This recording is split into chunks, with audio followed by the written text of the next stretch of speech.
Shalom, selamat pagi, selamat hari Minggu. Kekasih-kekasih Tuhan, kita mengucap syukur pagi hari ini kita boleh bertemu, kita boleh berkumpul kembali untuk kita mau beribadah, mengucap syukur untuk kasih setia pemeliharaan Tuhan di dalam hidup kita, khususnya satu minggu yang telah berlalu. Saya yakin kita dapat bersaksi bagaimana Tuhan baik dalam hidup kita. Mari kita menaikkan kesaksian kita melalui pujian dari Kidung Jemaat 389, Besarlah Kasih Bapakku.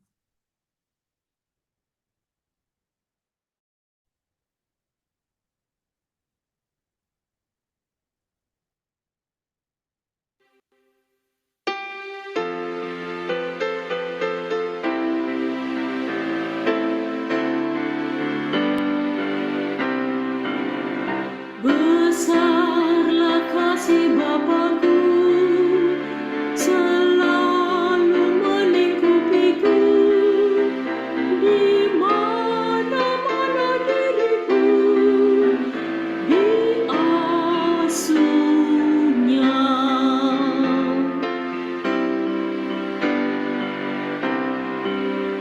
Betapa kasihnya besar, tak usah hatiku gentar, ku berbahagia benar diasuhnya.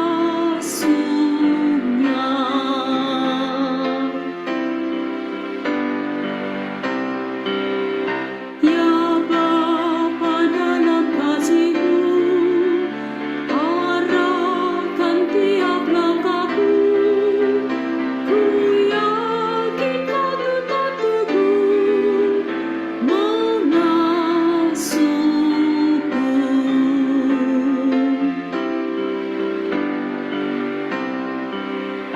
Ya Bapa atas kasih-Mu yang selalu menaungiku, ku naikkan terima kasihku kepadamu.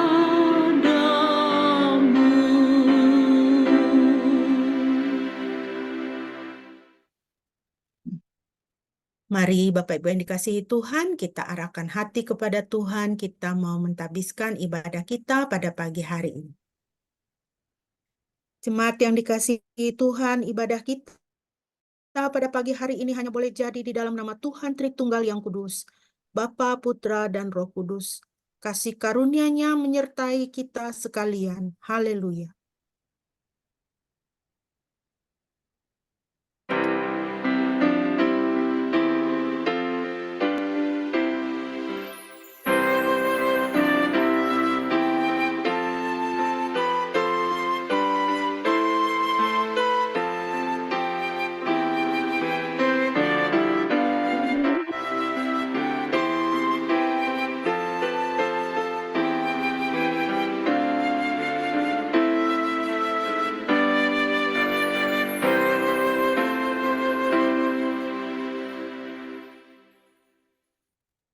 Amin, puji nama Tuhan.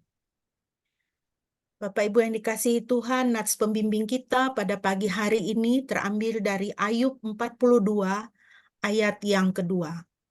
Ayub 42 ayat 2. Aku mengetahui bahwa Engkau dapat melakukan segala sesuatu dan tidak ada rencanamu yang gagal. Demikian firman Tuhan. Bapak Ibu yang dikasihi Tuhan, ayat ini adalah pengakuan Ayub di hadapan Tuhan. Setelah dia mengalami begitu banyak hal di dalam kehidupannya, jika kita membaca Ayub pasal 1 dan seterusnya, kita bisa melihat bagaimana gejolak pergumulan terjadi di dalam kehidupan Ayub. Dan mengakhiri semuanya itu apa yang dia alami. Dia datang kepada Tuhan dengan pengakuan ini, bahwa Tuhan dapat melakukan segala sesuatu. Tuhan berdaulat, Tuhan berkuasa. Dan tidak ada rencana Tuhan yang gagal. Bapak Ibu yang dikasihi Tuhan, pada pagi hari ini, satu firman Tuhan, satu rema yang boleh saya sampaikan kepada kita sekalian, bahwa ada rencana Tuhan bagi setiap kita anak-anak Tuhan. Ada rencana Tuhan bagi saudara dan saya. Dan rencana Tuhan tidak pernah gagal. Hari ini nanti melalui perenungan firman Tuhan, firman Tuhan mau menyampaikan kepada saudara dan saya, bahwa Tuhan mau menjadikan saudara dan saya, kita sebagai pemimpin-pemimpin. Di tahun 2024 ini, kita sudah hampir menyelesaikan bulan yang pertama. Masih ada 11 bulan yang akan kita jalani. Dan 11 bulan yang akan kita jalani ini ada di dalam rencana Tuhan. Dan rencana Tuhan tidak pernah gagal. Dan rema Tuhan bagi kita adalah Tuhan mau mengangkat saudara dan saya untuk menjadi pemimpin-pemimpin di tahun ini. Mari kita mengucap syukur kepada Tuhan dengan kita bermazmur dari Mazmur 111 ayat 1 sampai dengan ayat yang ke-6. Mazmur 111 ayat 1 sampai dengan ayatnya yang ke-6. Dan Corazon akan memimpin pembacaan bagi kita. Haleluya. Aku akan memuji Yahweh dengan segenap hati di antara kumpulan orang-orang yang tulus hati dan jemaat. Perbuatan-perbuatan Yahweh itu besar, dicari-cari oleh setiap orang yang mendambakannya. Perbuatannya agung dan mulia, dan kebenarannya tetap selamanya. Dia telah membuat peringatan atas perbuatan-perbuatannya yang ajaib. Yahweh itu penuh rahmat dan penuh kasih sayang. Dia telah memberikan makanan kepada mereka yang hormat akan Dia. Dia akan mengingat perjanjiannya selama-lamanya. Dia telah menunjukkan kuasa perbuatannya kepada umat-Nya untuk memberi kepada mereka warisan bangsa-bangsa asing. Amin, puji nama Tuhan. Begitu indah Tuhan kita, janji Tuhan bagi kita, kuatannya agung dan mulia, kebenarannya tetap untuk selama-lamanya. Dia memberikan makanan kepada mereka yang hormat akan Dia dan mengingat perjanjiannya selama-lamanya. Sungguh Tuhan baik. Mari kita menjadi orang-orang yang terus berpegang kepada kebenaran firman Tuhan. Kita akan merenungkan firman Tuhan terlebih dahulu. Mari kita menaikkan pujian dari NKB 116. Siapa yang pegang kepada firman Tuhan?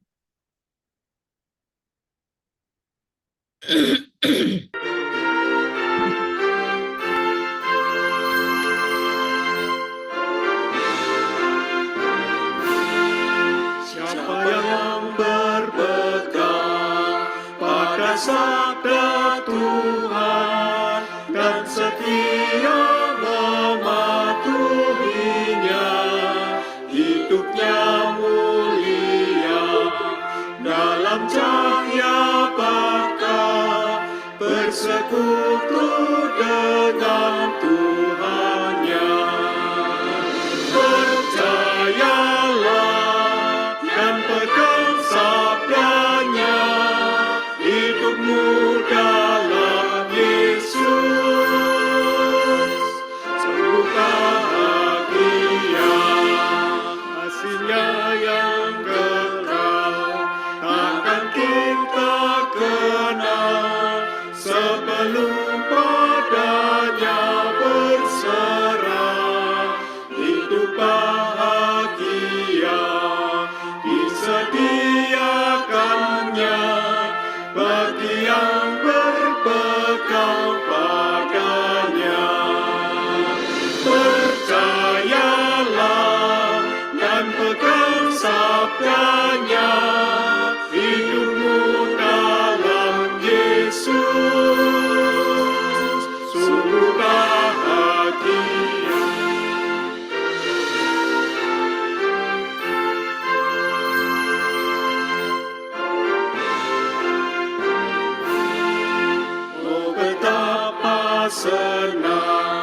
hidup dalam terang, beserta Tuhan di jalannya.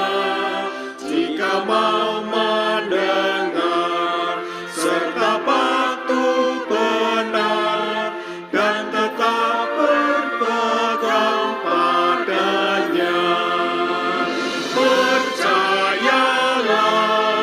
dan pegang sabdanya, hidupmu dalam Yesus sungguh bahagia.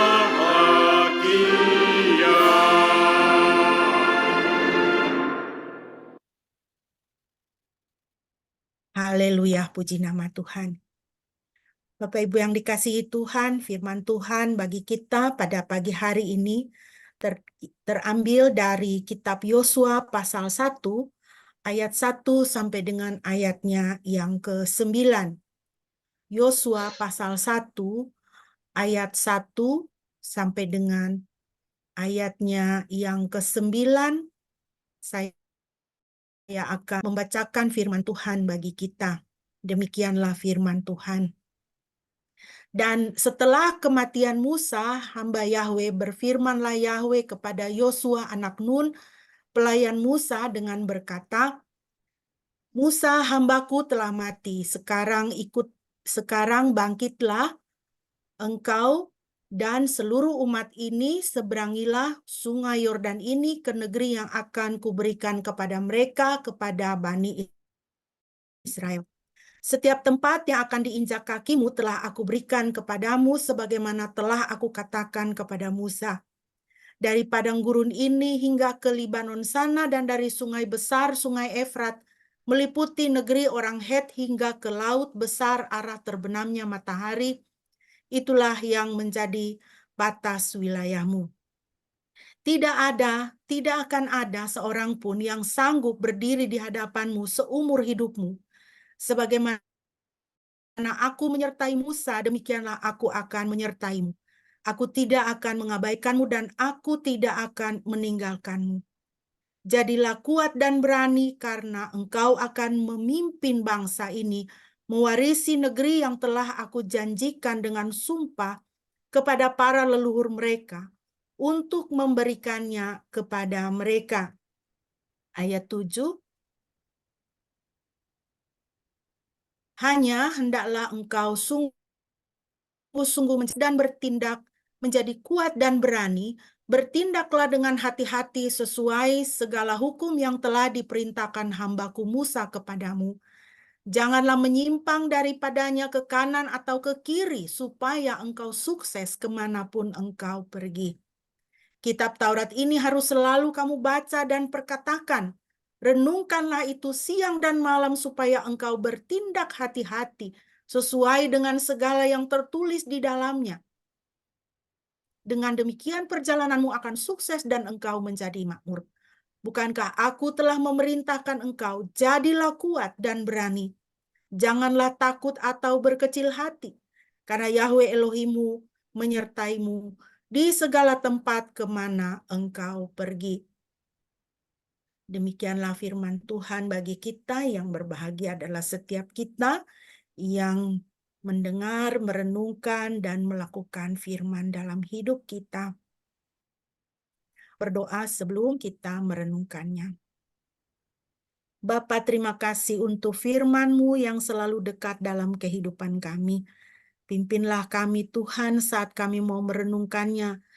Kami mohon Roh Kudus untuk berbicara kepada setiap kami pribadi lepas pribadi dalam situasi kehidupan kami masing-masing. Terpujilah nama-Mu Bapa, di dalam nama Yesus kami berdoa. Haleluya. Amin. Bapak Ibu yang dikasihi Tuhan, perenungan firman Tuhan bagi kita pada pagi hari ini, saya beri tema, bersiaplah menjadi pemimpin. Seperti di dalam pembacaan nats pembimbing kita pada tadi yang sudah kita baca bersama. Ketika saya merenungkan bagian firman Tuhan ini, ada satu janji Tuhan atau ada satu rema, kalau boleh saya katakan demikian, yang saya dapatkan dari firman Tuhan ini adalah satu, Tuhan mempunyai rencana untuk setiap kita, untuk saudara, untuk saya juga, kita sebagai anak-anak Tuhan, sebagai jemaat Tuhan. Tuhan mempunyai rencana. Dua, rencana Tuhan adalah bagi kita, bagi saudara, bagi saya, adalah supaya saudara menjadi pemimpin. Bahwa Tuhan mau di tahun 2024 ini kita menjadi pemimpin. Pemimpin-pemimpin di tengah atau di dalam posisi kita sekarang ini. Tuhan mau membangkitkan kita. Dalam situasi kehidupan kita sekarang ini, Tuhan sedang mau membangkitkan saudara untuk saudara itu menjadi pemimpin. Setelah perenungan firman Tuhan ini, saya berharap Bapak, Ibu, dan saudara sekalian boleh mengambil waktu untuk berdoa secara pribadi kepada Tuhan. Berbicara kepada Tuhan. Dalam satu minggu ini ketika saudara terus mengingat, saya membaca kembali Yosua 1 ayat 1-9. Saya persilakan saudara baca lagi selama 1 minggu ini dan saudara bergumul di hadapan Tuhan. Tuhan mau saya jadi pemimpin di mana? Tuhan mau saya menjadi pemimpin bagaimana?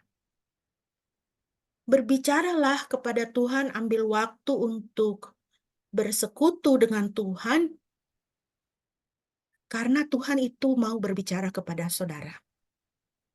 Dan Tuhan kita adalah Tuhan yang mengundang kita untuk berbicara dengan Dia, untuk berelasi dengan Dia.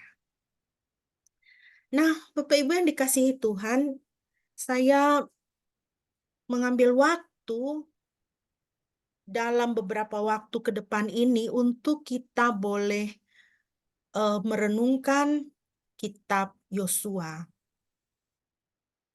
Mungkin tidak sampai selesai, tapi sebahagian besar perjalanan dalam kitab Yosua ini.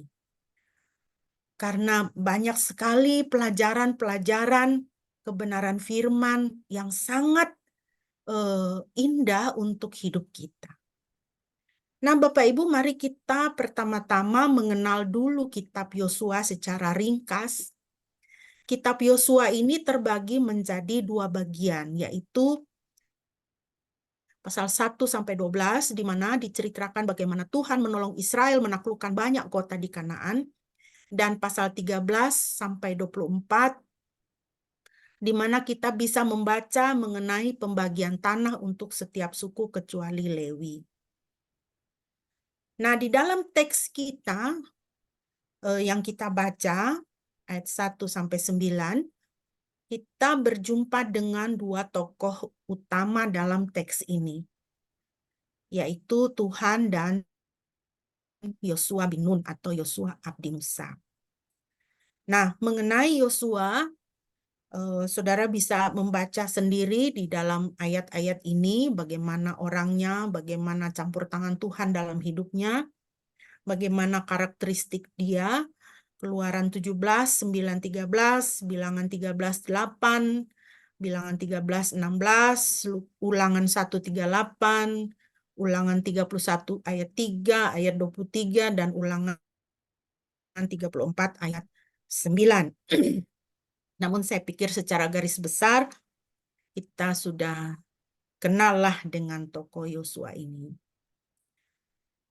Nah, Bapak Ibu yang dikasihi Tuhan, dalam pembacaan kita, pasal 1 ayat 1 sampai dengan ayat 9 kita membaca adanya penugasan Tuhan kepada Yosua. Yang pertama dalam ayat 2, Yosua ditugaskan oleh Tuhan untuk memimpin Israel sesudah Musa wafat. Ya, sesudah Musa wafat, Yosua ditugaskan oleh Tuhan untuk memimpin Israel. Dan tugas yang berikut dalam ayat 6 dan ayat 9 yang diberikan oleh Tuhan kepada Yosua adalah meneguhkan hati. Dia harus meneguhkan hati. Ya. Menjadi seorang pemimpin itu membutuhkan hati yang teguh, hati yang kuat. Ya, kalau istilah anak muda itu tidak baperan gitu ya, hati yang teguh. Kenapa? Karena di kedepannya itu akan ada banyak masalah tentunya. Dan kalau kita belajar dari sejarah orang Israel, bagaimana mereka di padang gurun, mereka itu begitu bebal, selalu bersungut-sungut, sehingga Musa pun menjadi marah kepada mereka. Maka Tuhan mengingatkan kepada Yosua untuk sekarang kamu akan memimpin mereka, kamu harus meneguhkan hati. Ya, kalau pakai bahasa kita itu kan, ya kau tahu kan, orang Israel ini, bangsamu ini seperti apa. Jadi kamu harus kuat. Kemudian penugasan Tuhan kepada Yosua adalah menjaga hidup selaras dengan hukum Tuhan. Itu kita baca dalam ayat 7 dan ayat 8. Jadi menjadi pemimpin itu penugasan Tuhan. Ya. Saudara dan saya, Tuhan rencanakan dan Tuhan di tahun 2024 ini Tuhan beri tugas untuk menjadi pemimpin. Tuhan beri tugas untuk apa? Harus meneguhkan hati. Kalau tahun 2023 yang lalu, ya, kita tuh banyak baperan gitu ya. Kita apa namanya banyak ya tidak terlalu tidak terlalu pedulilah. Yang penting diri saya, hati saya tenang begitu ya. Tapi sekarang Tuhan mau kita keluar dari zona nyaman kita, ya, keluar dari zona nyaman kita untuk memimpin, ya, mengarahkan, tidak pikir diri sendiri saja, ya, tapi pikirkan orang lain, pikirkan sekitar. Tapi juga, ya, ayat 7 dan ayat 8, seperti halnya Tuhan menugaskan kepada Yosua untuk menjaga hidup selaras dengan hukum Tuhan, ya, Tuhan juga mau supaya dan Tuhan menugaskan saudara dan saya di tahun ini kita harus menjaga hidup selaras dengan hukum Tuhan. Jadi kita ada dua kebenaran di sini Bapak Ibu yang kita bisa perhatikan ya. Pemimpin itu pertama-tama harus takut akan Tuhan. Pemimpin itu harus takut akan Tuhan. Kalau kita mempelajari Alkitab ya, kita lihat pemimpin-pemimpin yang diangkat oleh Tuhan, yang diberi penugasan oleh Tuhan untuk menjadi pemimpin, itu orang-orang yang pertama-tama takut akan Tuhan. Bukan orang yang melek politik, bukan orang yang cerdas. Lihat Yosua ini ya. Yosua selalu dikatakan apa? Yosua abdi Musa, Yosua hamba Musa, Yosua pelayan Musa. Pelayan itu bagaimana sih? Hamba itu bagaimana? Hamba itu, pelayan itu menuruti komando tuannya saja, iya kan? Dan menuruti dengan taat. Itu. Pelayan itu. Tapi kemudian Tuhan mengangkat dia, Yosua ini menjadi pemimpin. Banyak sekali ide-ide atau gagasan-gagasan dunia ini mengenai pemimpin. Tapi Alkitab mengatakan kepada kita, Yang pertama-tama pemimpin itu harus takut akan Tuhan. Harus takut akan Tuhan, harus menjaga hidupnya selaras dengan hukum Tuhan.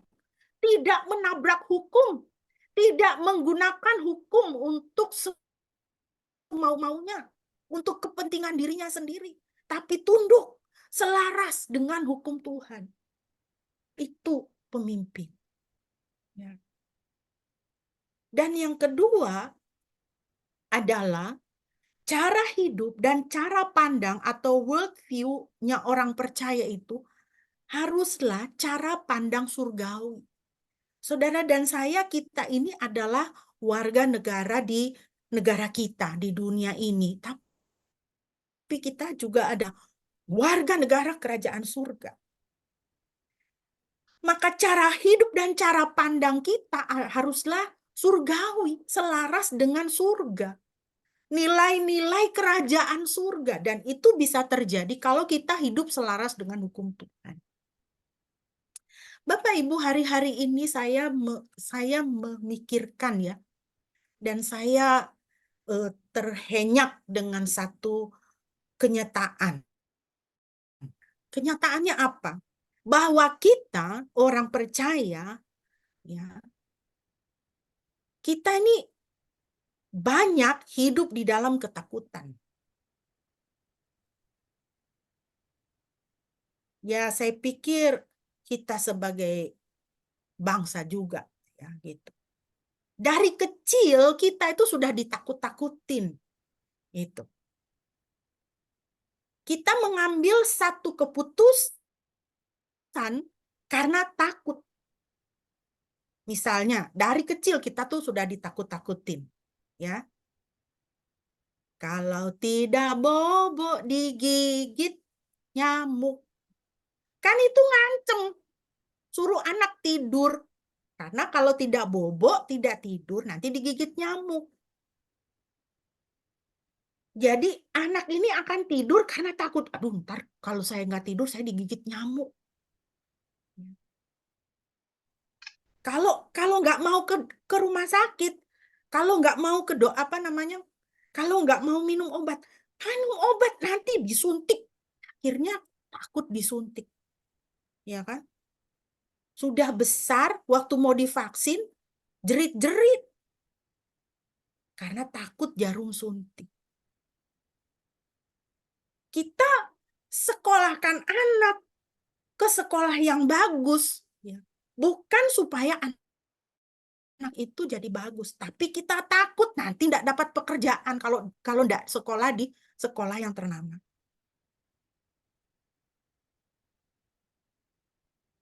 Kita menikah karena apa? Takut nanti tua nggak ada yang ngurusin. Ya. Saudara, itu tidak betul itu cara pemikiran seperti itu. Ya.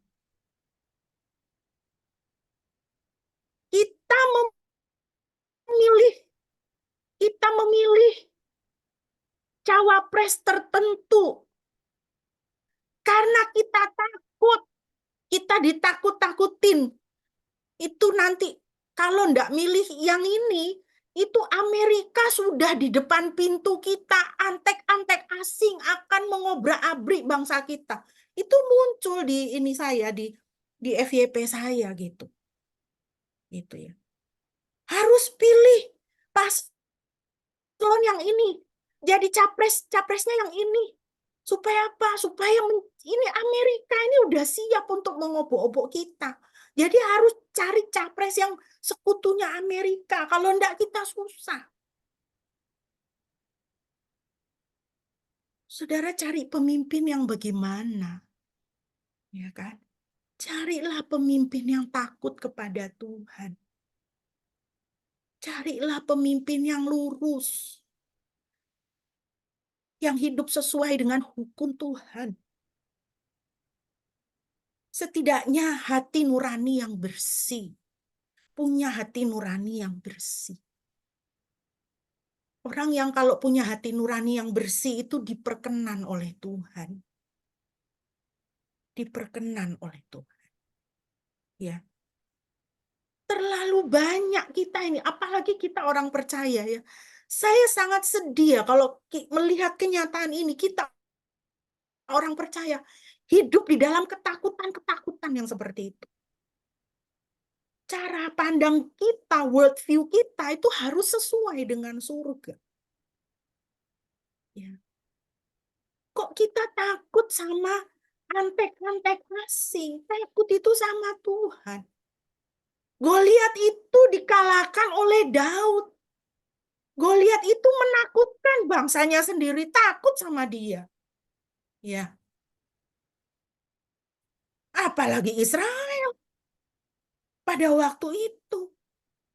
Tapi Goliat itu tumbang oleh batu kali yang dikatapelkan oleh Daud. Daud bilang sama Goliat, kamu datang dengan busur dan lembing. Aku datang dalam nama Tuhan Yahweh. Ya. Jadi saudara, hidup kita tuh jangan dikuasai oleh ketakutan.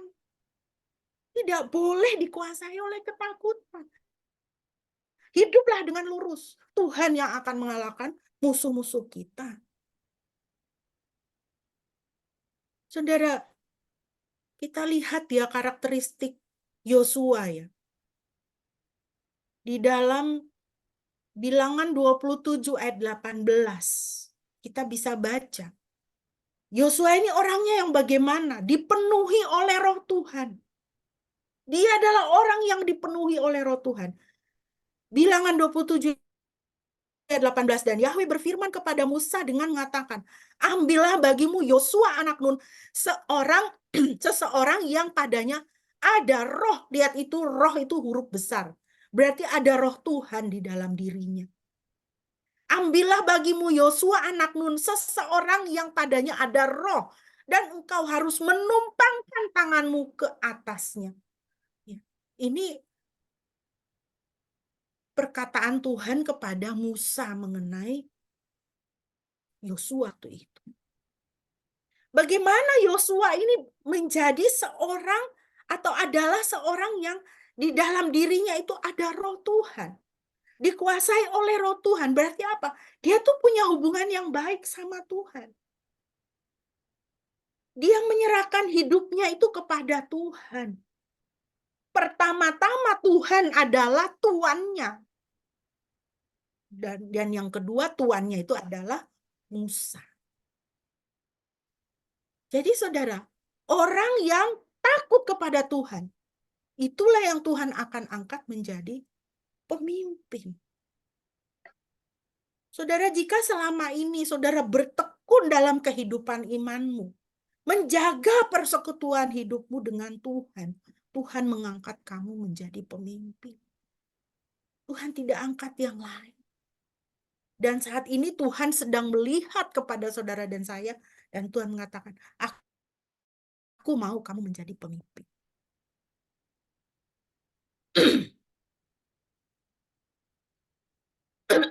Ya. Saudara lihat janji Tuhan kepada Yosua. Ayat 3 dan ayat 4, Tuhan memberikan daerah kekuasaan. Tuhan memberikan daerah kekuasaan, teritorial. Daerah kekuasaan berarti kewenangan. Kewenangan. Dia akan memerintah atau berkuasa. Ayat 5 bagian A, Tuhan menjanjikan kepada Yosua kemenangan. Ayat 9 bagian B, Tuhan menjanjikan kepada Yosua senantiasa menyertai Yosua. Jadi saudara jangan takut kalau Tuhan mau angkat kita menjadi pemimpin. Ada janji Tuhan. Ada jaminan Tuhan di situ. Dan jaminan yang diberikan Tuhan kepada Yosua adalah diri Tuhan sendiri. Ayat 9. Aku menyertai engkau kemanapun engkau pergi. Diri Tuhan sendiri. Ya. Kalau Tuhan bilang, aku menyertai engkau kemanapun engkau pergi, ya, dia memberikan namanya sebagai jaminan, itu dia memberikan dirinya sendiri sebagai jaminan. Mazmur 46 ayat 2. bersaksi kepada kita, Elohim adalah tempat perlindungan dan kekuatan bagi kita. Sebagai penolong dalam kesesakan sangat terbukti. Saudara jangan takut. Kalau Tuhan sedang akan mempercayakan kepada saudara hal yang besar di tahun ini. Tuhan mau mengangkat saudara untuk menjadi pemimpin. Dia memberikan dirinya dan dia adalah tempat perlindungan, kekuatan, penolong dalam kesesakan sangat terbukti. Kita tidak akan pernah berjalan sendirian. Bapak Ibu, mari kita memperhatikan teks yang sudah kita baca ini. Hal yang kedua, teks ini berbicara mengenai waktu Kairos untuk Yosua. Waktu Kairos untuk Yosua. Konsep waktu dalam bahasa Yunani itu ada 3. Yang pertama itu adalah waktu aion. Waktu aion adalah waktu kekal, itu waktunya Tuhan. Waktu kronos itu waktu jam, hari, ya kronologi ya seperti yang kita kenal ya, hari Minggu, Senin, Selasa, jam 7 malam, jam 7 pagi ya seperti itu. Kronologi hari Senin terjadi ini, hari Selasa terjadi ini, hari Rabu terjadi ini, seperti itu. Dan kemudian ada waktu Kairos. Waktu Kairos ini adalah waktu momentum, kesempatan. Ya. Jadi waktu momentum ini, Kairos ini sekarang, dia tidak terulang kembali. Ya. Momentum ini. Nah, ini adalah waktu Kairos untuk Yosua. Waktu momentum, waktu kesempatan yang Tuhan berikan kepada Yosua untuk menjadi pemimpin umat Israel. Nah, kalau kita melihat dalam kronologi hidup Yosua, ya, perjalanan waktu kehidupannya Yosua ini, ya, Tuhan telah merencanakan hidup Yosua dengan teliti. Ya. Jadi kronologi hidup Yosua itu kan lahir, besar, menjadi hamba Musa, kemudian menjadi pemimpin Israel. Ya, jadi itu kronologi hidup Yosua. Ya. Nah, di dalam perjalanan hidup Yosua, Tuhan itu telah merencanakan hidup Yosua dengan teliti. Ulangan 1 ayat 38. Tuhan berbicara kepada Musa, Yosua bin Nun, pelayanmu, dialah yang akan masuk ke sana. Berilah kepadanya semangat, sebab dialah yang akan memimpin orang Israel sampai mereka memiliki negeri itu. Apakah saat itu ketika Tuhan berbicara kepada Musa, Yosua tahu? Dia tidak tahu. Dia tidak tahu. Tapi Tuhan sudah menyatakan wahyu itu kepada Musa. Tuhan berbicara kepada Musa, nanti ya kau tidak akan masuk ke tanah perjanjian itu, tapi yang masuk ke situ tuh Yosua, pelayan kamu. Kau harus beri dia semangat, sebab dialah yang akan memimpin Israel sampai mereka memiliki negeri itu. Yosua tidak tahu, ini percakapan Tuhan dengan Musa. Jadi saudara,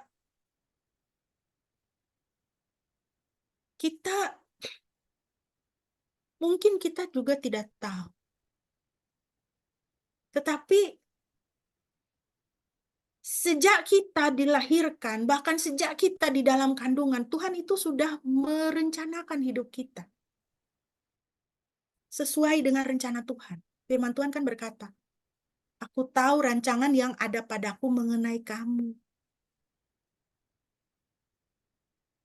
Yaitu rancangan masa depan, hari depan yang penuh harapan. Saudara, hari ini Tuhan mau mengatakan, aku punya rencana buat kamu. Dan sama seperti Yosua, Tuhan mau menjadikan kita pemimpin. Semua yang terjadi di dalam kehidupan kita tidak pernah terjadi secara kebetulan. Semua itu ada di dalam rencana dan pengaturan Tuhan. Apakah kehidupan kita yang senang atau masalah-masalah, pergumulan yang kita hadapi, kita terima dalam hidup kita, kita jalani mungkin sampai sekarang juga belum selesai. Jadi ini adalah satu alasan lagi untuk kita mengucap syukur dan memuji Tuhan di tengah kesesakan. Bahwa kesesakan saya, masalah yang sekarang saya alami ini pun dalam rencana Tuhan. Artinya apa? Tuhan tahu. Dalam kedaulatan Tuhan. Dan itu bukan akhir daripada hidup saya. Karena Tuhan akan sedang mempersiapkan saya menuju kepada sesuatu yang jauh lebih baik. Hari depan yang penuh dengan harapan. Jadi saudara, di tengah kesesakan pujilah Tuhan. Di tengah kesesakan mengucap syukur juga kepada Tuhan. Kalau saudara ini sekarang sedang menjadi hamba, mengucap syukur kepada Tuhan. Menjadi pegawai, menjadi pelayan, mengucap syukur kepada Tuhan. Karena semua ada dalam pengaturan Tuhan.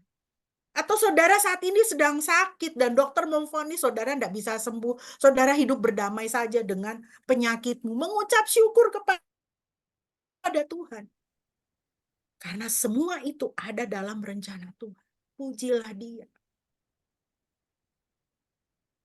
Jadi saudara, kita lihat ya, Tuhan menempatkan Yosua lebih dulu sebagai abdi. Sebagai orang suruhan. Orang suruhan itu, ya, orang suruhan itu lebih, kalau kita modern sekarang tuh asisten rumah tangga itu kan itu ya keren gitu loh. Ya kan? Tapi kalau namanya abdi pada zaman itu, orang suruhan, hamba, ya. Kalau tuanmu belum makan, kamu nggak boleh makan. Kalau dia sudah makan, lalu dia bilang kamu nggak boleh makan, maka kamu nggak makan. Itu orang suruhan. Nggak ada itu orang suruhan itu punya me time, gitu nggak ada. Itu orang suruhan. Kalau tuannya bilang kamu mati sekarang, mati kamu. Bunuh diri kamu bunuh diri ya, dia bunuh dirinya. Itu orang suruhan, itu hamba, itu abdi. Saudara, enak saudara dalam posisi kayak gitu? Tidak. Tidak. Tetapi Tuhan menempatkannya di situ. Yosua sebagai orang suruhan Musa. Sebagai apa? Persiapan untuk kelak kepemimpinan atas Israel diserahkan kepada Yosua. Ya. Saudara, sekarang hal kecil apa yang harus kita kerjakan? Rutinitas apa yang kita kerjakan? Mungkin kita juga udah bosan. Saya kok ngerjainnya ini terus. Ya. Kayaknya nggak ada kehidupan. Ya. Ngantor, pulang, ngurus orang tua, ngurus rumah, ngurus anak kecil. Gitu aja setiap hari. Rasa-rasanya seperti menjadi orang suruh. Tapi saudara lihat Yosua. Dia jalani. Dia jalani. Tidak ada kita membaca dari semua kisah atau catatan-catatan mengenai Yosua, dia tuh ngomel, bersungut-sungut, mengeluh kepada Tuhan. Kok gini amat sih ya jadi orang suruhan, jadi hamba, jadi pelayan, kok gini amat. Tidak ada, saudara. Tidak ada. Dia jalani. Dia lakukan. Dia lakukan dengan taat. Tuhan membuat itu menjadi persiapan dia untuk menjadi pemimpin. Saudara, tanggung jawab kecil apapun yang Tuhan taruh di tangan kita, lakukan dengan taat, dengan bersuka cita. Tuhan akan mempercayakan perkara-perkara yang besar kepadamu. Tapi kalau hal yang remeh-temeh aja kita enggak mau kerja ya. Kita enggak mau kotor, enggak mau susah. Hal yang kecil aja kita enggak bisa bersuka cita. Hal yang kecil aja kita enggak bisa taat. Bagaimana Tuhan mau mempercayakan hal yang besar bagi kita? Menjadi pemimpin. Mari kita merenungkan hal ini, saudara.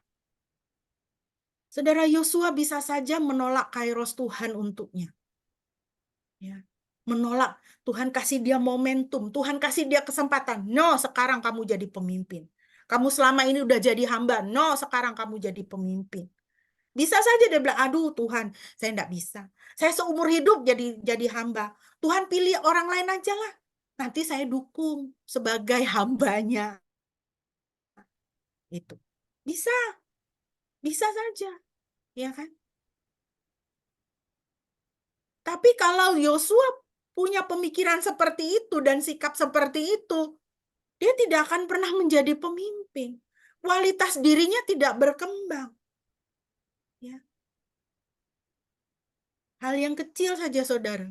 Ketika kita misalnya diminta untuk berdoa, mimpin doa, lalu kita bilang, aduh Tuhan, saya karunianya masak-masak aja lah. Saya masak, saya diakonia aja. Ya, jangan suruh saya berdoa deh. Nanti suruh orang lain aja. Nanti saya bagian konsumsi aja. Gitu. Saya dulu punya teman yang seperti itu. Nggak pernah mau disuruh berdoa. Nggak pernah mau disuruh berdoa. Aduh, yang lain aja Bu, jangan saya lah. Itu. Saudara, kalau kita punya sikap mental seperti itu, kita tidak akan berkembang. Kita tidak akan pernah jadi pemimpin. Kualitas diri kita tidak pernah berkembang. Kita akan di situ terus. Di situ terus. Dan saudara, kalau Yosua menolak kairos Tuhan untuk dia, punya sikap mental, Tuhan pilih saja orang lain deh, nanti saya yang dukung sebagai abdinya. Saya ini udah pengalaman jadi abdi. Jadi hamba dukung, pasti bagus gitu. Kalau Yosua punya sikap seperti itu, Israel tidak akan mendapat pemimpin yang menjaga mereka di hadapan Tuhan. Ya. Karena Israel itu hatinya itu goyah, mudah jatuh ke dalam penyembahan berhala. Jadi saudara, ada satu kebenaran firman Tuhan di sini ya. Kalau Tuhan punya rencana, Tuhan dan kita tolak, kita tidak mau hidup seturut dengan perintah dan kehendak Tuhan. Ya. Orang lain itu bisa binasa, saudara. Bisa tidak dapat berkat, bisa binasa. Tuhan ingin kita bersaksi, menyampaikan Injil, tapi kita tidak menyampaikan Injil, orang itu masuk neraka. Tuhan mau supaya kita hidup kudus, menjadi terang, menunjukkan jalan kepada orang di sekitar kita, di sekeliling kita, kepada saudara kita yang masih sesat, yang masih hidup secara duniawi. Kita bilang, sudahlah, biarin aja lah, masing-masing urus diri sendiri aja. Nanti masing-masing kan tanggung jawabnya sama Tuhan. Susah lah kalau negur orang itu, bertobatnya nggak pernah ada. Nggak usah. Saudara, kalau kita punya sikap seperti itu, orang itu akan binasa. Ada satu bagian firman Tuhan di dalam Yesaya atau Yeskiel, nanti saya harus cari lagi. Di situ firman Tuhan katakan apa? Kalau kau tidak menyampaikan kebenaran, lalu orang itu mati dalam kejahatannya, aku akan menuntut darahnya daripada kamu. Tuhan akan minta pertanggungjawaban. Kalau kita tidak memberitakan Injil, lalu orang masuk neraka, Tuhan akan minta tanggung jawab sama kita. Kau selama ini ke gereja, baca Alkitab di rumah sampai banyak-banyak, tapi kau tidak pernah menyaksikan aku kepada saudaramu. Sesamamu, tetanggamu, dia masuk neraka. Saya minta tanggung jawab sama kamu, saudara. Nah, main-main, saudara. Ya. Jadi Bapak Ibu, mari kita merenungkan. Apakah posisi kita sekarang? Kita berada dalam situasi kehidupan yang bagaimana sekarang ini? Saudara, ingat hidup kita sudah terencana sempurna oleh Tuhan. Ya. Bagian kita adalah mengerjakan tanggung jawab kita yang ada sekarang dengan baik kepada Tuhan dan tidak mengeluhkan keadaan. Ketika masih menjadi abdi Musa, Yosua melakukan tugasnya dengan sebaik-baiknya. Saudara bisa baca di ayat-ayat itu. Musa suruh apa dia lakukan, dan dia lakukan dengan baik, dengan bertanggung jawab. Sama seperti Yosua, saudara. Waktu Kairos Anda akan datang. Anda harus siap menyambutnya dan meneguhkan hati. Momentum itu akan datang. Saat itu akan datang. Kita harus siap untuk menyambutnya dan meneguhkan hati. Seperti halnya Yosua siap menyambut penugasan Tuhan untuk dia dan meneguhkan hati. Jika kita menolak hidup dalam rencana Tuhan bagi kita, maka sekali lagi kita tidak berkembang. Dan banyak orang tidak mendapat berkah, bahkan binasa. Ya. Sekali lagi ingat, Israel itu rentan terhadap penyembahan berhala. Sebentar ada nabi, ada hakim-hakim, ikut mereka sama Tuhan. Hakim itu mati, mereka menyembah berhala lagi. Itu kisah yang saudara bisa baca di dalam kitab Hakim-Hakim.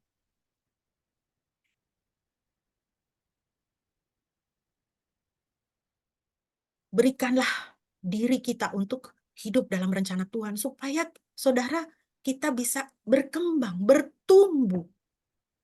Ya.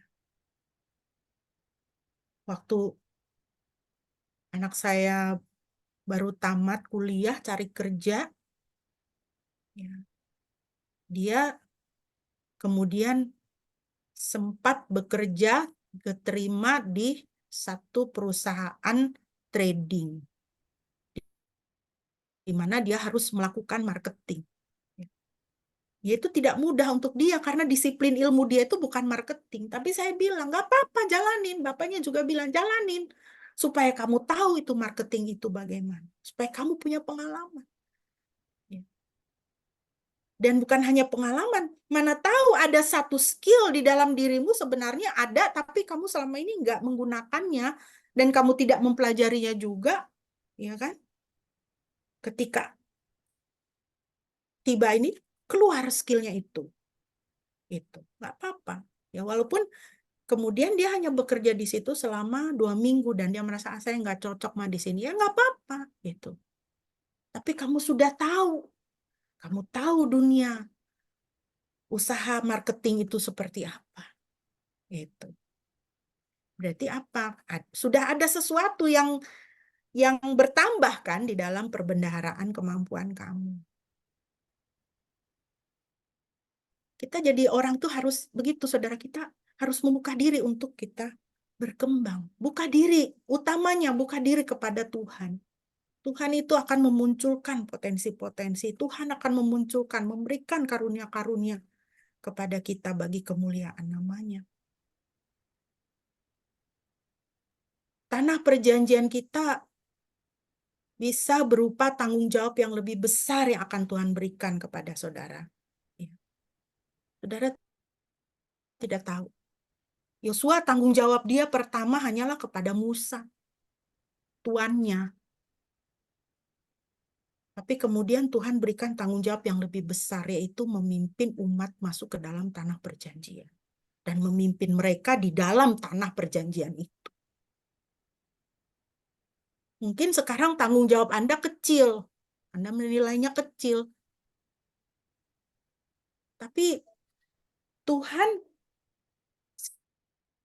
sedang mempersiapkan saudara untuk menerima tanggung jawab yang lebih besar. Bisa juga tanah perjanjian saudara adalah visi baru dari Tuhan yang selama ini tidak terpikirkan oleh Anda. Ada visi baru. Dan Tuhan dapat mengatakannya kepada Anda melalui kebutuhan yang ada di sekitar Anda. Makanya saudara, kita jadi orang itu jangan nggak pedulian sama lingkungan, sama sekitar. Saudara tahu pelayanan sekolah minggu di Inggris itu dimulai karena ada seorang wartawan, ya, itu sekitar tahun 1800-an ya. Dia melihat banyak sekali anak-anak gelandangan miskin, lapar. Apalagi di tengah musim dingin.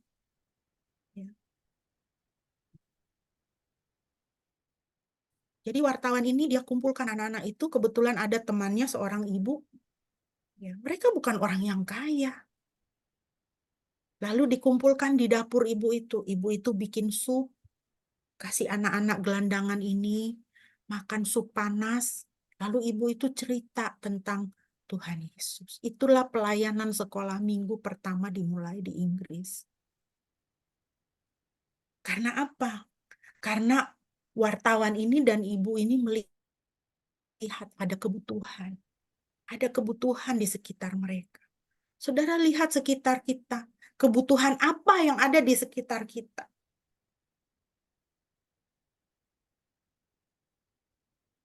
Tuhan membukakan mata kepada kami untuk melihat kebutuhan. Dan kebutuhan kita di DIY ini, utamanya di Gunung Kidul, itu anak-anak itu stunting, saudara. Karena apa? Kurang gizi. Kecil-kecil, kurus-kurus, saudara. Makanya dengan peternakan kambing ini, anak-anak itu, para peternak kita ajarin untuk memerah susu, sehingga anak-anaknya minum susu. Sehingga anak-anak Tuhan, ya, anak-anak kecil, anak-anak milik Tuhan ini bisa sehat. Tapi juga memberkati Kabupaten Gunung Kidul itu. Kita harus melihat ada kebutuhan. Jangan kita tuh jadi orang tuh ya, cuma pengen senang sendiri aja. Orang Kristen itu nggak gitu, saudara. Tuhan juga bisa berbicara kepada kita, memberikan visi baru itu melalui kekurangan kita. Melalui kekurangan kita, saudara. Kami punya teman dulu di sekolah Alkitab ya, seorang ibu. Dia mengambil kelas khusus itu 1 tahun. Seorang ibu. Ibu ini tidak punya anak. Jadi waktu dia masuk itu dia sudah lumayan, ya sudah sepuh lah ya. Lalu dia cerita, dia itu tidak punya anak. Dia berdoa kepada Tuhan minta anak. Tidak bisa. Tuhan tidak kasih. Saudara, orang kalau tidak kenal Tuhan ya tidak punya anak, pasti minder, malu lah, minder lah, begitu ya, merasa diri nggak berharga sebagai perempuan. Tapi kemudian apa? Tuhan mengatakan kepada dia, aku akan memberikan kamu banyak anak. Dia bilang, Tuhan saya itu cuma minta 1. Tuhan bilang, enggak, saya kasih kamu banyak. Dan Tuhan, ternyata rencana Tuhan adalah apa? Tuhan memimpin dia membuka sebuah panti asuhan. Kekurangan dia, Tuhan pakai. Tuhan bilang, ini saya mau kamu buat ini. Jadi dia masuk sekolah Alkitab untuk memperlengkapi diri untuk dia bisa melayani anak-anaknya yang di panti asuhan itu. Untuk kenal Yesus, untuk lebih mengasihi Tuhan. Jadi saudara, kalau kita punya kekurangan ya, jangan ditangisin. Jangan ditangisin, bawa kepada Tuhan. Melalui kekurangan itu, bisa jadi apa? Tuhan memberikan kepada saudara dan saya, kita visi yang baru. Tuhan mau melakukan sesuatu dengan hidup kita. Visi baru dari Tuhan itu bisa Tuhan sampaikan juga kepada kita melalui apa? Fasilitas kita yang ada pada kita, karunia kita, kemampuan kita, ya kan? Apa yang kita miliki, ya, harta kita, keahlian kita, itu dipakai. Tuhan akan pakai. Tapi Tuhan akan tambahkan, bahkan ya, yang kami alami itu Tuhan tambahkan. Tuhan tambahkan. Ya bahkan belum pernah saya bisa menyaksikan di sini bagaimana Tuhan memberikan keahlian kepada Pak Pendeta. Pak Pendeta itu sekolah teologi ya, belajarnya Alkitab. Tetapi ketika bencana terjadi di Palu dan gedung-gedung gereja, rumah-rumah anak Tuhan hancur rubuh nggak karu-karuan apa yang Tuhan kasih. Tuhan kasih beban dia untuk pelayanan ke sana. Dan Tuhan kasih hambanya keahlian untuk membangun gedung, mikirin bahan, ya, jadi kontraktor, jadi pembangun dia. Itu luar biasa. Kami sampai sekarang pun heran ya Tuhan itu. Aduh, ini bersama Tuhan ini kita udah belajar apa aja ini. Dan sekarang ngurusin kambing pula. Ya. Saudara, aduh Tuhan kita itu maha kaya. Saudara jangan takut untuk melayani Tuhan. Tuhan akan tambahkan. Tuhan akan tambah-tambahkan kepada saudara. Dan Tuhan supaya itu saudara kita bisa pakai untuk melayani Tuhan, memberkati orang banyak. Ya. Saudara, sebagai penutup saya mau men-sharingkan beberapa poin dari bukunya John Maxwell, seorang hamba Tuhan, yang Tuhan beri karunia untuk mengajarkan soal kepemimpinan Kristen. Beberapa poin ini diambil dari bukunya yaitu Courageous Leadership. Kepemimpinan dengan keteguhan hati. Ya. Beberapa hal ini mungkin bisa menjadi untuk memperkaya saudara dan saya dalam kita memenuhi rencana Tuhan untuk kehidupan kita yang Tuhan mau menjadikan saudara dan saya sebagai pemimpin. Mari kita mengembangkan di tahun 2024 ini keyakinan yang lebih kuat ketimbang rasa takut. Kembangkan iman. Kembangkan iman lebih kuat daripada rasa takut. Kembangkan visi yang lebih jelas ketimbang keraguan. Saya gini nggak ya? Saya bersaksi nggak ya? Saya melayani nggak ya? Gimana ya? Buang itu keraguan. Ya. Tapi datang kepada Tuhan. Ya.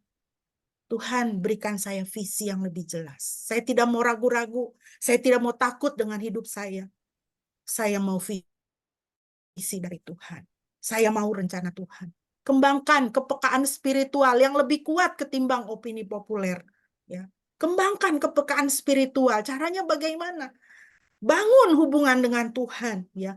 Lihat dunia ini dengan mata Tuhan. Dengan mata surga. Ya. Kalau opini populer, pendapat umum kebanyakan orang, wah kita harus harus hati-hati sama Amerika, sama antek asing. Kembangkan kepekaan spiritual. Lihat kepada Tuhan. Jangan lihat Goliat. Lihat kepada Tuhan. Pegang kekuatan nama Tuhan dalam hidup kita. Penghargaan terhadap diri yang lebih mendalam ketimbang proteksi diri. Ya. Hargai diri. Kita perlu menghargai diri kita juga. Jangan menganggap diri kita kecil. Aduh, saya ini kecil, saya ini hina. Saya tidak dianggap, saya tidak diinginkan. Ya. Itu kita kalau seperti itu, saya disakiti terus, saya tidak dihargai. Ya. Kalau kita punya sikap seperti itu, kita kemudian memproteksi diri. Kenapa proteksi diri dengan cara bagaimana? Ada proteksi diri macam-macam ya. Orang akhirnya jatuh pada apa? Kecanduan makanan, kecanduan rokok, kecanduan kerja. Itu satu bentuk proteksi diri yang asalnya dari apa? Tidak ada penghargaan terhadap diri sendiri. Hargai dirimu, katakan, Tuhan mencintaiku, aku berharga di mata Tuhan. Katakan begitu, ya. Lihat ke cermin setiap pagi dan katakan, aku mengucap syukur, aku adalah ciptaan Tuhan yang berharga dan mulia. Untuk aku, Yesus sudah mati. Untuk aku, Roh Kudus diberikan tinggal di dalam aku. Aku ini berharga dan mulia. Maka kita tidak akan jatuh kepada mencari kasih di tempat yang salah atau memproteksi diri dengan cara-cara duniawi. Ya. Kembangkan apresiasi terhadap disiplin yang lebih besar ketimbang keinginan untuk bersenang-senang. Ya. Saudara mau jadi pemimpin, Tuhan mau saudara menjadi pemimpin. Dalam tahun ini, ya, kembangkan disiplin yang lebih besar, lebih disiplin. Disiplin waktu belajar, disiplin waktu bermain juga disiplin. Ya, waktu istirahat, waktu makan, waktu saat teduh, waktu berdoa, waktu baca Alkitab, kembangkan disiplin. Jangan hanya mau bersenang-senang. Tiap hari cuman mikir besok makannya di mana? Kapan saya beli baju baru lagi ya? Kapan kita piknik lagi, libur lagi, jalan-jalan? Saudara, kembangkan disiplin. Ya, seorang pemimpin itu orang yang bisa berdisiplin. Yosua berdisiplin di dalam pekerjaannya. Tuhan angkat dia jadi pemimpin. Kembangkan ketidakpuasan yang lebih kuat daripada status quo. Status quo itu ya pokoknya ya udah begitu aja, jangan berubah. Jangan berubah. Udah begini aja. Dari zaman nenek moyang udah begitu ya udah begitu aja. Gitu. Jangan tinggal dalam status quo. Kalau ada yang tidak sesuai dengan firman Tuhan, ubah. Ganti gaya hidup yang tidak sesuai dengan firman Tuhan yang dari dulu dijalanin. Ganti. Jangan puas dengan hal-hal yang seperti itu. Kalau selalu ada ketidakadilan dan ketidakbenaran, ganti dengan kebenaran. Jangan puas. Ya. Kalau biasanya korupsi, berhenti. Ya. Kalau korupsi udah jadi status quo, itu harus berhenti. Ganti. Ketenangan, kembangkan ketenangan yang tak tergoyahkan alih-alih panik. Ya. Ketenangan. Jangan panik. Kembangkan ketenangan. Minta Roh Kudus Tuhan. Penuhilah damai sejahtera di dalam diriku Tuhan. Saya tidak mau panik. Saya tidak mau khawatir Tuhan. Apapun yang saya dengar, apapun yang saya alami, saya tidak mau panik. Saya mau tenang Tuhan. Damai sejahtera Kristus kuasai hati saya. Ambil risiko daripada menjaga aman. Ambil risiko. Kalau dengan menyaksikan Kristus, saudara dibenci, ambil risiko itu. Kalau dengan bersaksi, saudara diberhentikan, ambil risiko itu. Sudah sejarah membuktikan ketika anak-anak Tuhan bersaksi dimasukkan ke dalam penjara. Penjara itu pun dijamah oleh Tuhan, digoyangkan oleh Tuhan sehingga penjara itu pun menjadi rubuh pintu-pintunya. Jangan takut kalau berjalan dengan Tuhan, ambil risiko itu. Mau ikut Yesus, sangkal diri, pikul salib, ambil risiko itu. Jangan bicara damai, tapi orang masuk neraka, saudara. Jangan. Tindakan yang lebih tegas harus dikembangkan ketimbang rasionalisasi. Ya. Tindakan yang lebih tegas, harus tegas. Tegas itu bukan berarti marah-marah ya. Harus tegas. Dia kan masih muda, nanti masih bisa berubah. Harus tegas. Dulu saya sama adik-adik waktu berangkat remaja, bapak saya bilang gini, kalian sudah remaja, jaga nama baik keluarga. Jangan merokok, jangan narkoba, jangan bergaul yang enggak-enggak. Aku bapakmu, aku bela kalian. Tapi kalau kalian melakukan kejahatan, aku yang masukkan kalian sendiri ke dalam penjara, bapak saya bilang gitu. Gak ada rasionalisasi, oh ini anak kan masih muda, masih begini. Enggak. Yang salah. Yang benar-benar.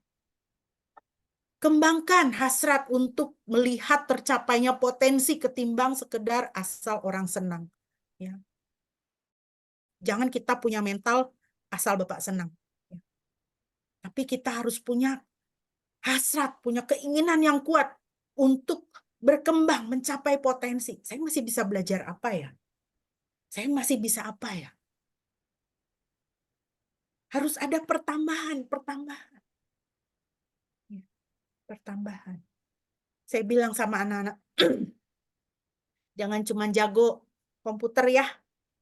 Harus ada ilmu baru. Liburan itu belajar ilmu yang baru. Ilmu baru apa? Jahit kancing. Jahit kancing. Coba saudara, anak-anak kita bisa jahit gak? Kita orang tua harus kasih ajar mereka. Itu potensi yang baru, itu hal yang kecil aja, gitu ya kan. Jahit kancing bajumu. Bajumu robek, jahit bajumu. Itu life skill. Itu potensi. Ya. Belum lagi kalau kita berbicara potensi-potensi yang lain, yang lebih besar tentunya. Sebagai penutup, Bapak Ibu,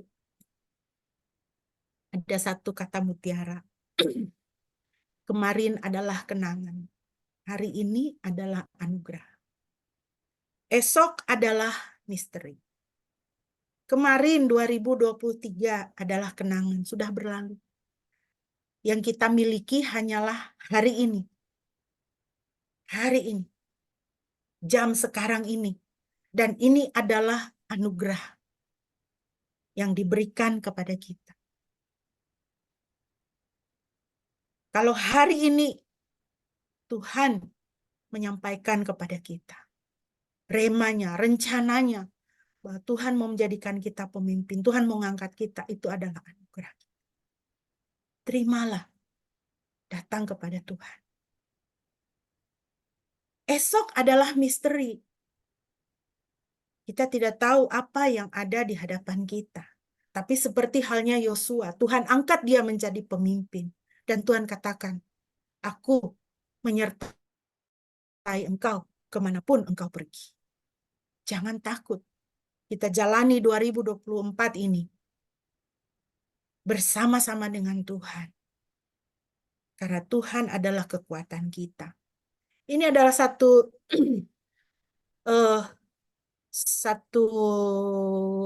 kalimat yang disampaikan oleh seorang sosiolog, seorang pakar sosial dari Inggris, dan seorang penyair, yaitu Minnie Louise Haskins. Dia lahir 1875 dan dia wafat 1957. Kalimat ini menjadi sangat terkenal karena kalimat ini disampaikan dalam pidato Raja George ke-6 di Inggris ketika pemakaman ibunya, kalau saya tidak salah. Minnie Louise Haskins berkata demikian. Aku berkata kepada orang yang berdiri di gerbang tahun, berilah aku terang agar aku dapat berjalan masuk dengan aman ke dalam yang tidak diketahui. Dan ia menjawab, masuklah ke dalam kegelapan dan letakkanlah tanganmu ke dalam tangan Tuhan. Itu akan lebih baik bagimu daripada terang dan lebih aman daripada jalan yang telah dikenal. Esok adalah misteri, kita masih belum tahu. Tetapi tangan Tuhan kita tahu. Letakkanlah tangan kita ke dalam tangan Tuhan. Dan kita berjalan menjalani tahun 2024 ini bersama dengan Tuhan, dengan rencana dan kehendak Tuhan. Kiranya saudara diberkati. Amin.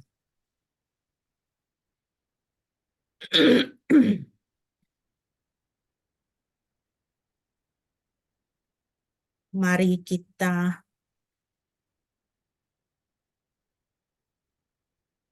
berdoa. Apakah Bapak Pendeta bisa memimpin kita dalam doa respon dan doa syafaat?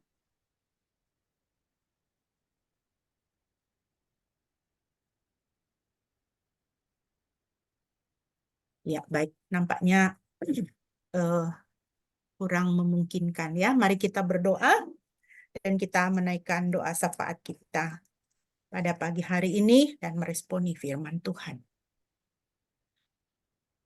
Bapa di surga, kami sungguh mengucap syukur Tuhan untuk firman-Mu kiranya boleh berakar, bertumbuh, dan berbuah di dalam kehidupan kami. Kami mau menyerahkan hidup kami ke dalam tangan-Mu Tuhan. Kami mau terbuka kepada rencana Tuhan bagi kami di tahun 2024 ini. Terima kasih Tuhan sudah memimpin kami dalam bulan pertama. Kami akan memasuki 11 bulan yang ada di depan kami. Berjalanlah Tuhan bersama dengan kami. Kami mau terbuka untuk rencana Tuhan untuk hidup kami. supaya Tuhan sungguh dimuliakan. Tolonglah kami Tuhan, dalam hidup kami sehari-hari, dalam peran, tugas, dan tanggung jawab yang saat ini ada pada kami, supaya kami melakukannya dengan setia, dengan takut akan Tuhan, supaya Tuhan dimuliakan. Karena kebenaran firman Tuhan mengatakan barang siapa setia dalam perkara-perkara kecil, maka ia setia dalam perkara-perkara yang besar. Kami siap untuk perkara-perkara yang besar yang Tuhan mau berikan. Apa yang ada pada kami sekarang, kami kerjakan dengan sungguh-sungguh, dengan tanggung jawab dan takut akan Tuhan. Terima kasih Bapa, berkati bangsa kami di hari-hari ini menjelang pemilihan presiden dan kepala-kepala daerah. Para wakil rakyat, Tuhan berkati, berikanlah senantiasa hikmat bagi bangsa ini Tuhan untuk melihat kebenaran dan memilih yang benar, memilih yang sesuai dengan kehendak Tuhan. Pimpin kami Tuhan, biarlah di dalam hari-hari ini tetap keadilan, kebenaran ditegakkan, hukum ditegakkan di negara kami, damai sejahtera, keadilan sosial, keamanan boleh memerintah di dalam negara kami. Terima kasih Bapak. Berkati setiap jemaat-Mu yang hadir pada pagi hari ini Tuhan, baik yang muda, yang sekolah, mahasiswa yang bekerja, para orang tua kami, maupun setiap kami yang merawat orang tua kami di rumah. Tuhan berkati setiap kami semua. Yang sakit Tuhan jamah, Tuhan sembuhkan. Yang berada di dalam kesesakan Tuhan berikan penghiburan. Yang ada di dalam kedukaan Tuhan berikan pertolongan. Tuhan berikan kekuatan. Terima kasih Bapa di dalam surga. Kami mengucap syukur. Kami alaskan doa kami hanya di dalam nama Tuhan Yesus yang sudah mengajarkan kami berdoa demikian. Bapa kami yang di surga, dikuduskanlah nama-Mu, datanglah kerajaan-Mu, jadilah kehendak-Mu di bumi seperti di surga. Berikanlah kami pada hari ini makanan kami yang secukupnya, dan ampunilah kami akan kesalahan kami, seperti kami juga mengampuni orang yang bersalah kepada kami. Dan janganlah membawa kami ke dalam pencobaan, tetapi lepaskanlah kami daripada yang jahat. Karena Engkau yang punya kerajaan dan kuasa dan kemuliaan sampai selama-lamanya. Amin. Bapak Ibu, mari kita bersama-sama bersama dengan gereja sepanjang segala masa. Kita mengaku pengakuan iman kita di hadapan Tuhan dan sesama. Marilah kita berkata demikian. Aku percaya kepada Elohim yang Maha Kuasa, Khalik langit dan bumi, dan kepada Yesus Kristus, Putra Bapa yang tunggal Tuhan kita, yang dikandung dari Roh Kudus, lahir dari anak darah Maria, yang menderita sengsara di bawah pemerintahan Pontius Pilatus, disalibkan, mati, dan dikuburkan, turun ke dalam kerajaan maut. Pada hari yang ketiga bangkit pula dari antara orang mati, naik ke surga, duduk di sebelah kanan Tuhan Sang Bapa yang Maha Kuasa, dan akan datang dari sana untuk menghakimi orang yang hidup dan yang mati. Aku percaya kepada Roh Kudus, gereja yang kudus dan am, persekutuan orang kudus, pengampunan dosa, kebangkitan orang mati, dan hidup yang kekal. Amin.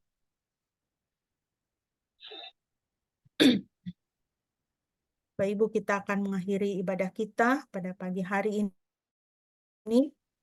Sebelum kita akan menerima berkat Tuhan, mari kita kembali menaikkan pujian arti kehadiran.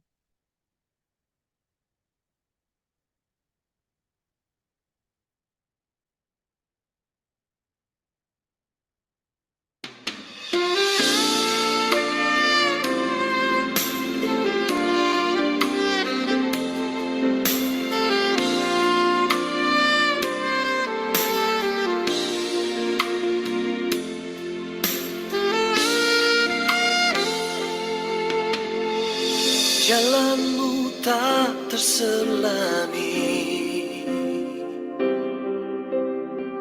oleh setiap hati kami, namun satu hal ku percaya, ada rencana yang indah.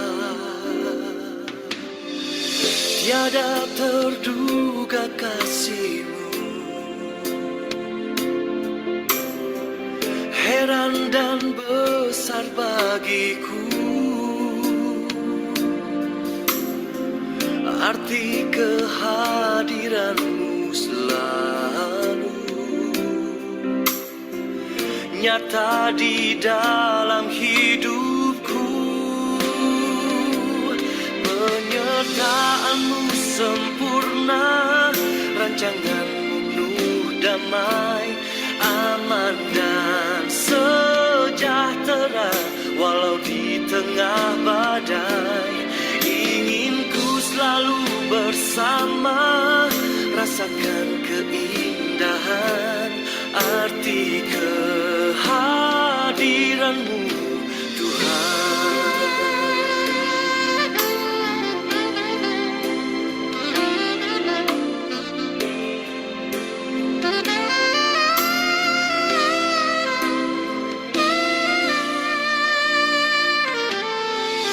Jalanmu tak terselami oleh setiap hati kami, namun satu hal ku percaya, ada rencana yang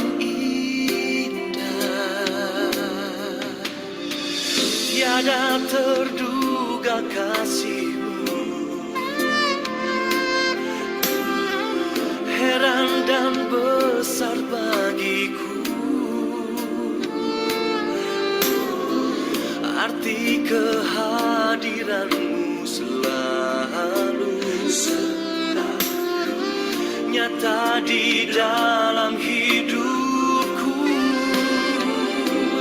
Penyertaan-Mu sempurna, rancangan-Mu penuh damai, aman dan sejahtera walau di tengah badai. Ingin ku selalu bersama, rasakan keindahan arti kehadiran-Mu Tuhan.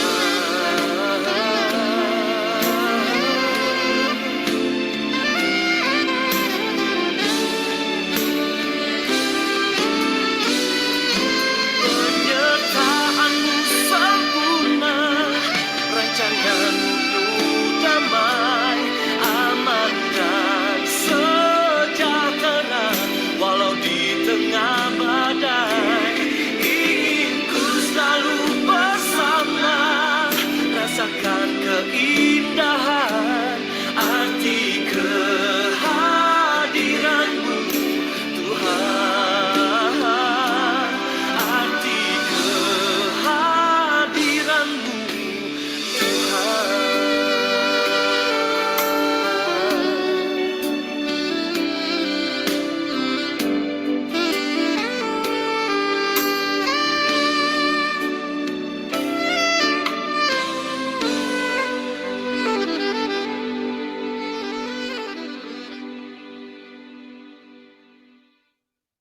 Jemaat yang dikasihi Tuhan, arahkanlah hatimu kepada Tuhan dan terimalah berkat-Nya. Yahweh memberkati engkau dan memelihara engkau. Yahweh membuat wajah-Nya bersinar atasmu dan bermurah hati kepadamu. Yahweh menghadapkan wajah-Nya kepadamu dan memberi engkau damai sejahtera. Pujilah Khalik semesta.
Amin.